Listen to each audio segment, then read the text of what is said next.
Hello friends, welcome to my channel English Minglish. Let's discuss. Let's discuss with Sandhya Sawant. Friends, we are going to summarize some of the lessons in English as well as Marathi.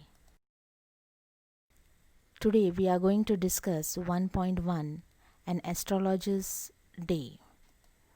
Yes, as I told, we will discuss in two parts, that is today's is part 1.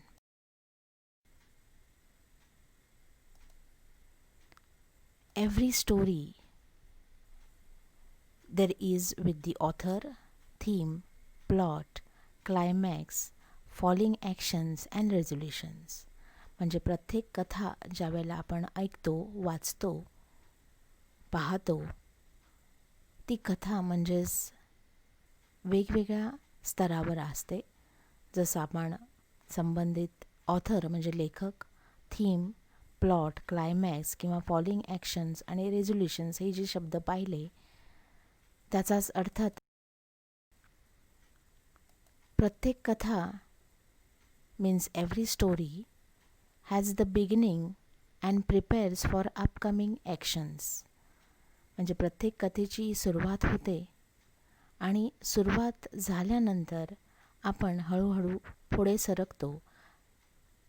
नवीन घटना म्हणजेच actions, upcoming पुढे येणाऱ्या घटना आपल्याला समजतात. The rising actions always leads up to the climax. जसा क्रम पुढे जातो त्या पद्धतीत आपण क्लायमॅक्स म्हणजे कथेच्या शेवटी येऊन पोचतो. So the climax deals with the conclusion of event. अर्थातच शेवट आपल्याला पाहायला मिळतो आणि हा शेवट म्हणजेच the consequences, the whole story and the consequences of the story. म्हणजे त्या कथेचे परिणाम काय होतात, कशा पद्धतीत दिसून येतात, either positive or negative. In simpler words you can say good or not so good means a bad consequences. आता आपल्या लक्षात आलं असेल की अतिशय सिम्पलर लँग्वेजमध्ये इथं मी मांडणी केलेली आहे की प्रत्येक स्टोरी किंवा प्रत्येक गोष्ट, कथा आपण जर समोर आणली तर त्याच्यासाठी आपल्याला थीम, प्लॉट आणि क्लायमॅक्स ह्या गोष्टी महत्त्वाच्या आहेत. So the theme is think the work is about and what the work says about the subject. Plot is used to describe the events that make up the story. Plot is the main part of the story and plot means the sequence of relation of events. And lastly is the climax. Beginning prepares for upcoming actions and rising actions always leads up to the climax. म्हणजेच प्रत्येक कथा त्या कथेचा एक विषय असतो, ती विषयावरून किंवा विषयानुसार पुढे जात असते आणि कथानक जे आहे ते ज्या पद्धतीत घडतं ते म्हणजेच प्लॉट आपण म्हणतो आणि कथानक जसं पुढे सरकतं तसाच त्या कथेचा शेवट पण आपण पाहतो. So we begin with the astrologer's day by R.K. Narayan. Before moving ahead, let us discuss the ice breakers part. Friends, आपल्या सर्वांनाच आईस ब्रेकिंग सेक्शन अतिशय महत्त्वाचं आहे.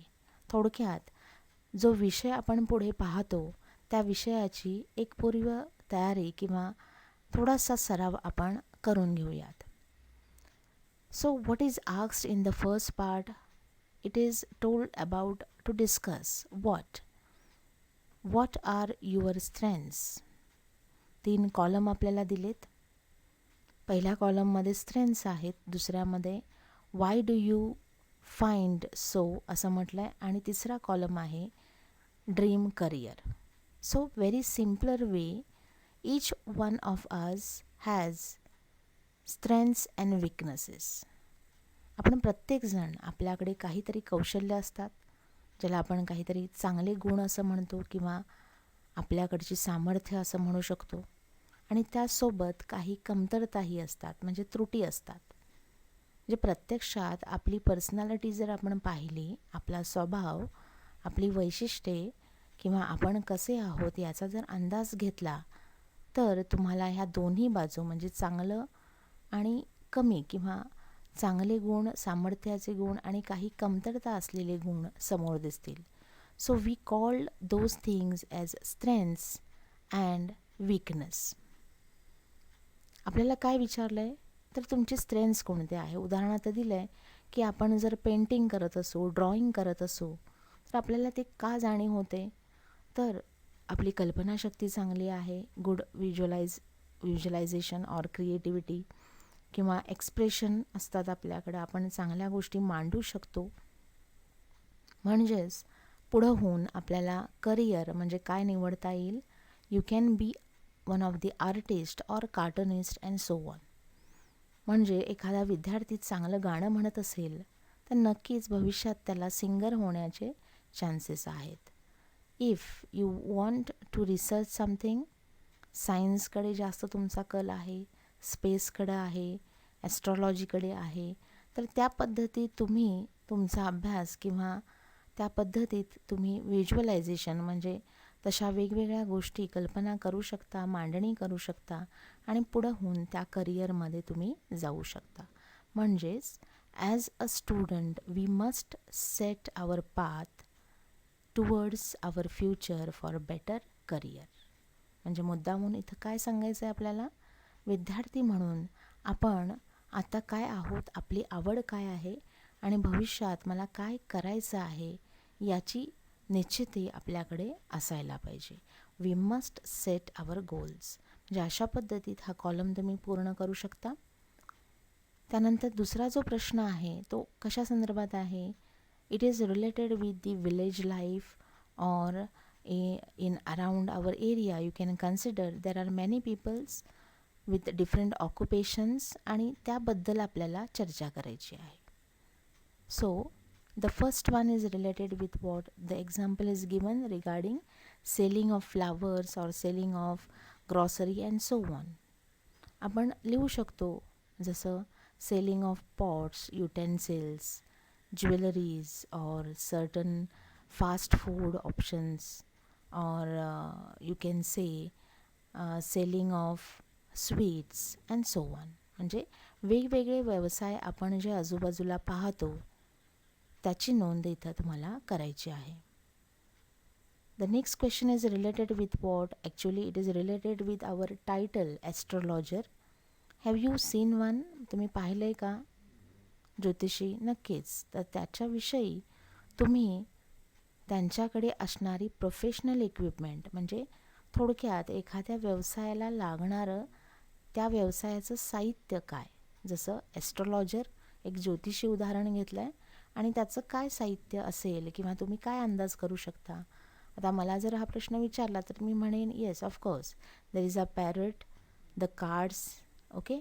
Even I will say the man must have his getup which will look like a astrologer, like as an astrologer. म्हणजे त्याच्याकडं त्याचा एक special style म्हणजे धोती असेल किंवा काहीतरी पगडी वगैरे घातलेली असेल, कपाळाला काहीतरी त्यांना भस्म लावणे किंवा सिंदूर लावणे, काहीतरी विभूती म्हणून त्याच्याकडं असणं, म्हणजे एक त्याची कदाचित जपमाळ असेल किंवा त्याच्याकडं कवड्या असतील. Okay, he will be having his on charts म्हणजे ज्याला आपण पंचांग म्हणतो. अशा पद्धतीत त्याचं साहित्य त्याच्याजवळ असू शकतं. So you can write at least 3 to 4 of them. And the last one is related with superstitious effect. म्हणजे नक्कीच ॲस्ट्रॉलॉजर असा धडा आहे आजचा आपला. त्याचबरोबर कॉमन पीपल म्हणजेच सामान्य लोक, म्हणजेच पुन्हा एकदा कनेक्शन जे येतं ते म्हणजेच अंधश्रद्धेविषयी म्हणजे सुपरस्टिशन. आपल्याकडे वेगवेगळ्या अशा म्हणी आहेत किंवा जसं आता लिहिलेलं आहे, a cat crossing your path. म्हणजे अशा कोणत्या गोष्टीमध्ये आपण विश्वास ठेवतो किंवा ऐकतो, विश्वास ठेवतो असं म्हणण्यापेक्षा आपण ज्या नेहमी ऐकत आलो आहे, like much of the people they don't use black clothes, or some people find difficulty when someone sneezes and there is a communication is going on, discussion is going on. म्हणजे कुणाची तरी चर्चा चालू आहे आणि अचानक एखादी व्यक्ती शिंकते किंवा कावळ्याचं ओरडणं, okay, and so on. So such types of things you must make a note of. So this is the ice breaking part. So now let's move about the author R.K. Narayan. R.K. Narayan, born in 1906 and he passed away in 2001. He was one of the best known novelists among Indian English writers. He is the author of 14 novels, 5 volumes of short stories, his travelogues and collection of non-fiction stories.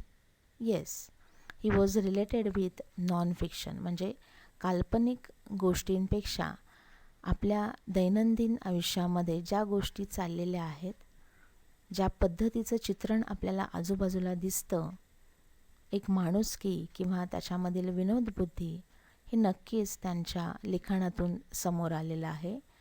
So we are much more familiar with the imaginary town that is Malgudi. म्हणजे Malgudi days किंवा मालगुडीवर आधारित म्हणजे कथा आपण नक्कीच ऐकल्या असतील, टेलिव्हिजनवर पाहिल्या असतील. So the credit goes to R.K. Narayan.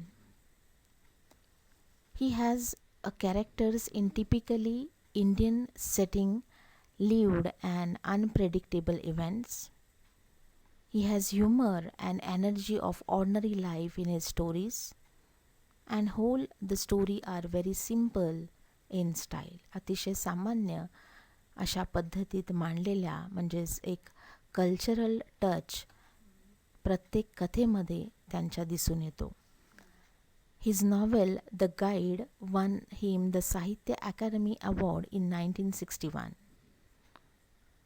His writing distinguished by humor and irony. म्हणजे विनोदबुद्धी आणि त्याचबरोबर विडंबन अशा दोन्ही गोष्टींचं मिश्रण त्यांच्या कथेमध्ये आपल्याला दिसून येतं. He is with a charming and authentic writing. म्हणजे एक मोहकता त्यांच्या लिखाणामध्ये आहेच, पण त्याचबरोबर आपण ज्याला खरेपणा म्हणतो किंवा सत्य, समाजामधील जे सत्य आहे ते त्यांनी मांडलेलं आहे. So even in this story we will be coming across this charming and authentic life which is predicted or which is given by the R.K. Narayan. So together his novels or his writing or his stories are really human relationship and the ironies of Indian daily life. So let's begin. Astrologer's Day. The main characters are an astrologer, then the stranger who is called as Guru Nayak, and the third one is astrologer's wife. म्हणजे थोडीशी ओळख मी करून देते story चालू होण्यापूर्वी. मुख्य जे कोणी कॅरेक्टर्स आहेत ते म्हणजेच ॲस्ट्रॉलॉजर ज्योतिषी आणि त्याचबरोबर स्ट्रेंजर, आणि तिसरा जो घटक आहे ती म्हणजे ॲस्ट्रॉलॉजरची पत्नी. आता यामध्ये ॲस्ट्रॉलॉजर एक वेगळ्या पद्धतीचं कॅरेक्टर आहे. He said to be a liar, irresponsible, आणि stranger he is looking determined, curious and ambitious. म्हणजे दोघांची जास्त ओळख आपल्याला स्टोरीमध्ये होते आणि अतिशय छोटासा रोल जो येतो तो म्हणजे ॲस्ट्रॉलॉजरच्या पत्नीचा. द होल सेटिंग म्हणजे कथानक जे घडतं, it is the mid day until mid night. म्हणजे मध्यापासून सुरुवात होते आणि मध्यरात्रीपर्यंत हे कथानक चालतं. And it is the spot is hall town park, म्हणजे रस्त्याच्या मुख्य रस्ता आहे हॉल टाउन पार्क, आणि त्यामध्येच किंवा त्या एरियामध्ये ते कथानक घडतं. And the whole language style is very pure, is a cultural context and a figurative language. म्हणजे आपण जर ही कथा वाचली तर त्यामध्ये प्रत्यक्षात आपल्या भारतीय म्हणजे कल्चरल जो सेन्स आहे तो दिसून येतो. नाव the astrologers day. Punctually at midday, he opened his bag and spread out his professional equipment, which consisted of a dozen cowrie shells, a square piece of cloth with obscure mystic charts on it, a notebook, and a bundle of Palmyra writing. His forehead was resplendent with sacred ash and vermilion, and his eyes sparkled with a sharp, abnormal gleam, which was really an outcome of the continual searching look for customers, but which his simple clients took to be prophetic light and felt comfortable. Now, the story begins at midday. म्हणजे प्रथमतः जी काही story आपल्याला चालू होते, कथेची जी सुरुवात आहे त्यामध्ये एक व्यक्ती जी ज्योतिषी आहे ती समोर येते. प्रत्यक्षात त्यांच्याजवळ जे त्यांचं साहित्य आहे, ज्याला प्रोफेशनल इक्विपमेंट म्हटलं, म्हणजेच कवरी सेल्स ज्या कवड्या आहेत, स्क्वेअर पीस ऑफ क्लॉथ त्यांच्याकडे असलेलं त्यांचं कापड, त्यानंतर मिस्टिक चार्ट्स कदाचित ते पंचांग अशा पद्धतीतले त्यांचे बुक्स असतील, नोटबुक्स असतील, आणि पल्मारा रायटिंग्स म्हणजे पाम ट्रीच्या पानावर जे काही लिहिलं जातं, म्हणजे ट्रेडिशनल लुक त्याला दिसतो तशा पद्धतीचं रायटिंग, लिखाण केलेलं त्यांच्याकडे काहीतरी साहित्य आहे. And his whole appearance, his forehead म्हणजे कपाळावर विभूती लावलेलं, सेक्रेड ॲश म्हणजे विभूती लावलेली आहे, मधोमध कदाचित टिळा लावलेला आहे, जसं आपण कुंकू किंवा अष्टगंध म्हणतो. His eyes are very sparkled, म्हणजे एक वेगळं तेज त्या डोळ्यामध्ये आपल्याला दिसतं. And this is not because that his own personality, पण प्रत्यक्षात त्यांचा जो अनुभव आहे, माणसांचा शोध घेण्याचा अनुभव, सर्चिंग फॉर हिज कस्टमर, आणि तो अनुभव जणू काही त्यांना त्या डोळ्यामध्ये एक तेज आणून देतो. आणि हाच अनुभव सर्वसामान्य लोकांना, जे त्याचे कस्टमर्स म्हणून समोर येतात, त्यांनाही एक समाधान, कम्फर्ट मिळवून देतो. So this man, even his further appearance, his further look is described like dark whiskers, and he is wearing saffron colored turban around his head.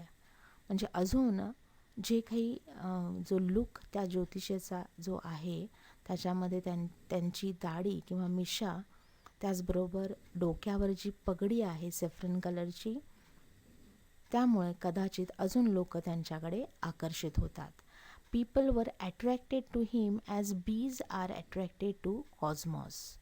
म्हणजे जसं मधमाशा एकत्रित येतात आपल्या मधासाठी, त्याच पद्धतीत लोक ज्योतिषाकडे आकर्षित झालेले आहेत किंवा ती गर्दी करून थांबलेली असतात.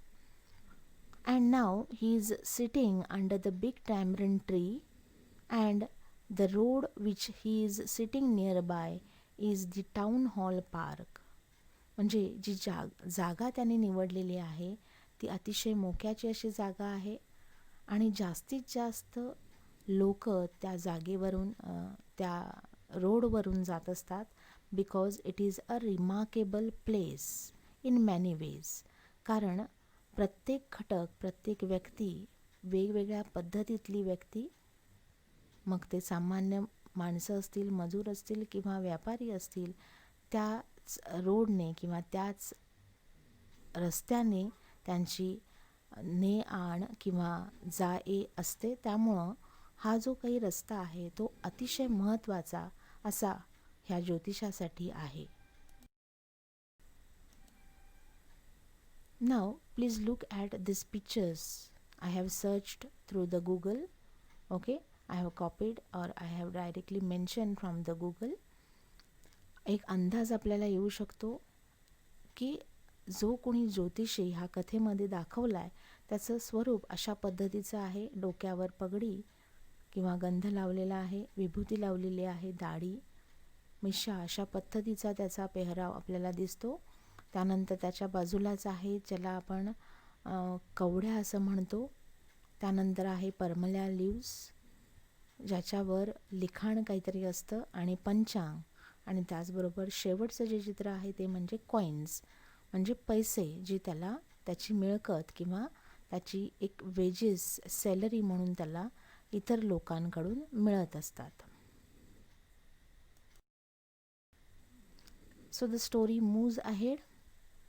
अशा पद्धतीत तो पूर्ण रस्ता जिथं ज्योतिषी बसलेला आहे, it is much more crowdy where all types of people are moving around like medicine sellers, sellers of stolen hardware and junk, or magicians, or auctioneers of cheap cloth and so on.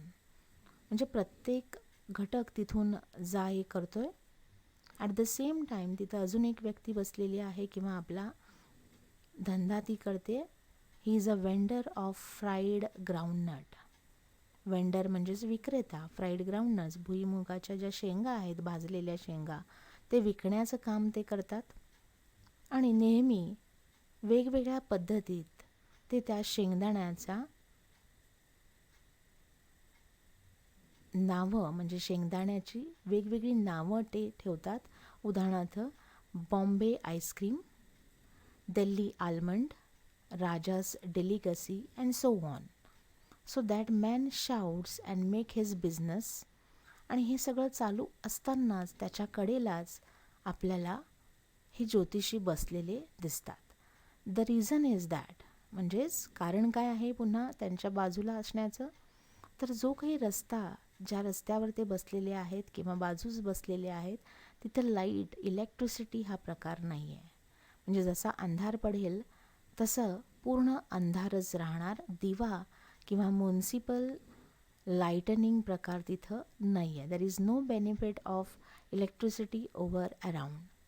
So every one was using his own light or they were dependent on someone else. म्हणजेच आपण आपल्या आयुष्यामध्ये एकमेकावर अवलंबून असतोच किंवा दुसऱ्यावर अवलंबून आपण आपली कमाई करत असतो. म्हणजे कदाचित हाच एक घटक लेखकाने इथं मांडला आहे.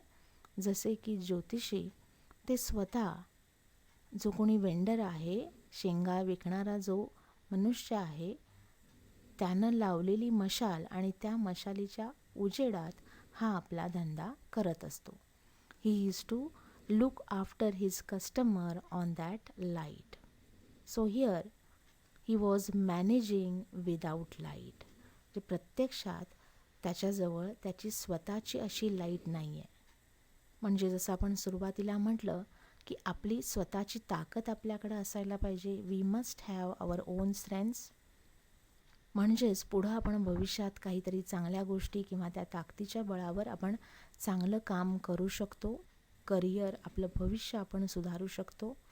Same here, writer want to say that this man was not having his own light, his own source, he was dependent. And पुढं जे आपल्याला त्यांनी सांगितलं आहे ते म्हणजे there was no reason for that.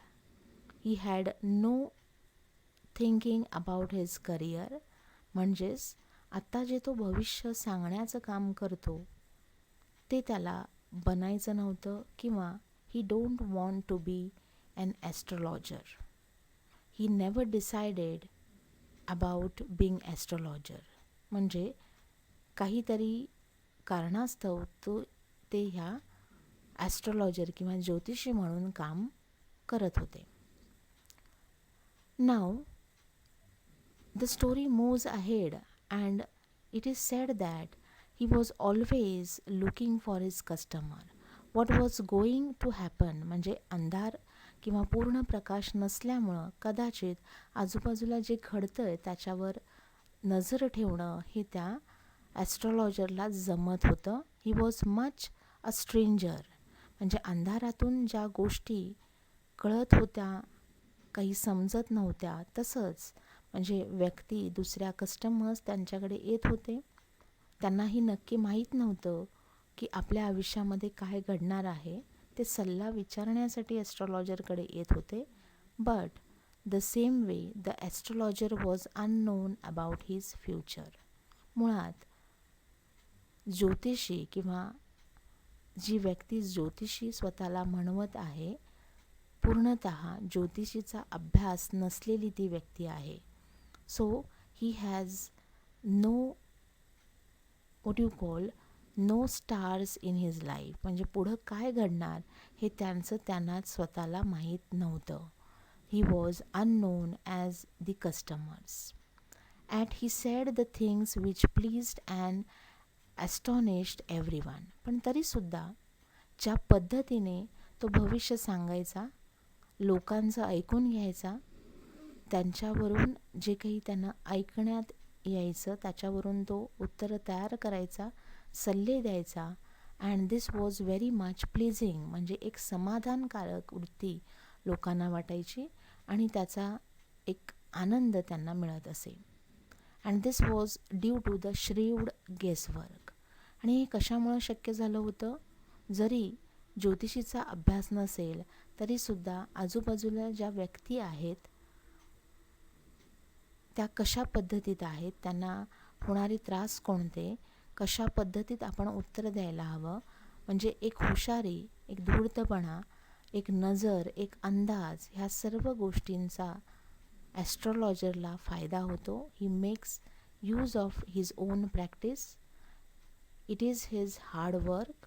No doubt he is honest in that.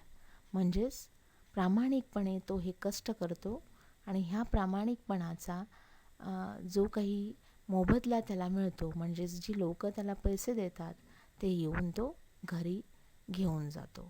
So this is nothing but we have discussed about the astrologer within these 2 slides. So we will be continuing. Till then, thank you. Like and subscribe my channel. We will meet in the next part. Thank you.